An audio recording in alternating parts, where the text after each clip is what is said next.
I'm Jay Pathick. I'm a pastor here in Denver, the Mile High Vineyard.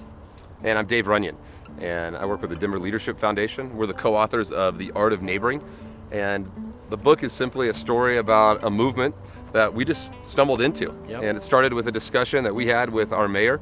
We simply asked him, as a group of about 20 pastors, we were trying to figure out how we could best serve our city.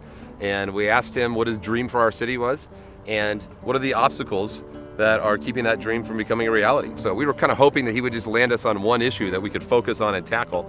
But he said something really powerful. He said, you know, if you really wanted to have the biggest impact on our city, you'd figure out a way to help your people be part of a movement in which everyone knows their neighbors. Yeah, and for me, a light bulb went off, and that we realized this is what Jesus told us to do, to love God and to love our neighbors. And so I thought, wow, the mayor has asked us to just obey Jesus. Maybe we should give that a shot. Well, as a pastor, I'm getting asked to do 10 different initiatives every single week. And they say, as long as you just do this, we can change the world, and you just have to abandon everything you've been doing before this. And we're not saying that. What we're pretty much asking is, can you just take a few weeks, talk to your church about the value of neighboring?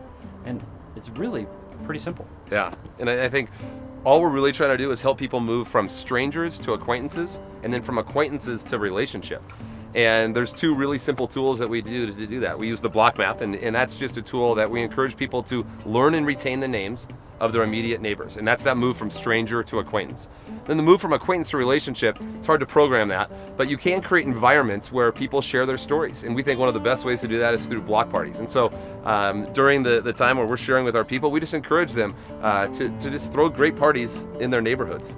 Yeah, and to watch what's happened, not just in our city, but stretching across cities, has been so exciting to just see how different city mayors and pastor groups have been picking this up, and it's just been a real effective tool for them to bring people together and engage their cities. And ironically, I think a lot of times in some of these other cities that have started Art of Neighboring movements, it's been the civic leaders.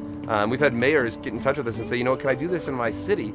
And they've simply gone out and called together a meeting, brought together different faith-based leaders, and said, listen, I think neighboring is really important. I think it really matters. And could we do this here in our own city? And it's worked in a number of places.